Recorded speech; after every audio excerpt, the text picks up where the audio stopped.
تفتكر إيه أغرب طريقة ممكن شعب يكرمك بيها؟ أكلة غريبة؟ هدوم تقليدية؟ طب لو قلتلك إن في شعب بيعتبر إن قمة الكرم إنك تقضي ليلة مع مراته. أيوة زي ما سمعت كده.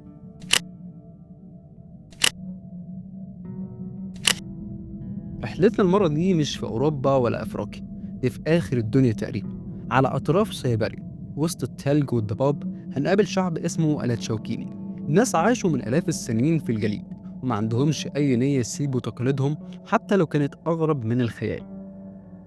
التشوكيشي دول مش روس، دول جايين زمان جدا من منطقة بحر بيرانغ ما بين ألاسكا وروسيا. هربوا من الحروب القبائلية واستقروا هنا، وهم بيؤمنوا إن الأرواح بتعيش وسطهم في الحيوانات وفي الجبال، حتى في الضيوف. وده بسبب العادة الغريبة اللي لسه هنتكلم عنها دلوقتي. وأنا قاعد في الخيمة الراجل الكبير ضحك وقال لي الضيف نعمة من الأرواح، ولو حبيت تقعد مع مراتي ليلة ده شرف لينا. أنا بصيت للمترجم وقلت له هو بيهزر؟ قال لي لأ خالص، دي عادة قديمة جدا وبيرحبوا بيك إنك تبقى جزء من القبيلة حتى لو ليلة واحدة. هنا مش علشان أحكم على حد، بس الصدمة كانت كبيرة.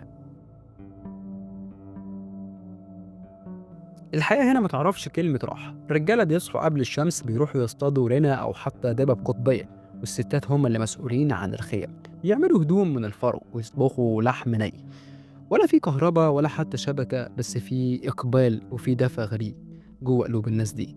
الزواج هنا ملوش قواعدنا احنا. الست ممكن يكون ليها أكتر من الراجل، والراجل ممكن يشارك مراته، كل ده عشان فكرة واحدة بس: زيادة عدد السكان. البيئة كمان هنا قاسية، ولو ما عندكش قبيلة كبيرة مفيش أمل تعيش، واللي ينجو لازم يشارك. هنا مفيش جامع ولا كنيسة، هنا في أرواح شمال القبائل. الكاهن هو اللي بيتواصل مع العالم التاني، بيقدم قرابين، بيغني، بيحكي أساطير عن الجبال اللي بتتكلم، والدببة اللي بتحمل رسالة من الأرواح. كل حاجة في الطبيعة ليها روح، حتى الريح اللي بيضرب وش دلوقتي.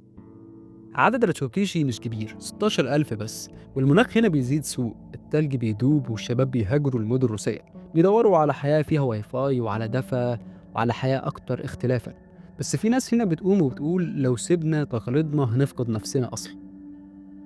روسيا حاولت تسيطر عليهم من القرن ال17، لكن التشوكيشي رفضوا يخضعوا بسهولة. ودلوقتي الحكومة بتديهم إعانات، بس الناس بتقول الفلوس ما بتدفيش، والحكومة عايزة تقنعهم يعيشوا حياة عصرية، بس هم مش عايزين ينسوا مين هم. لغتهم حاجة تانية خالص، 5000 شخص بس اللي بيتكلموا بيها، وكل كلمة فيها صوت غريب. بيكتبوها بالحروف الروسية بس معناها بعيد جدا عن أي حاجة سمعتها قبل كده. وأنا مشيت من يومين عشان أتعلم بس. أهلا بيك. السياحة هنا مش مفتوحة للكل، في قرى ممنوع تدخلها خالص، بس لو دفعت 10,000 دولار ممكن تنضم لرحلة منظمة وتزور فيها قبيلة منعزلة. بس خليك عارف إن الضيف هنا مش شاي وبسكوت، ممكن تكون حاجة غريبة أو أغرب بكتير. يا رب يكون عجبك الفيديو، شكرا لكم.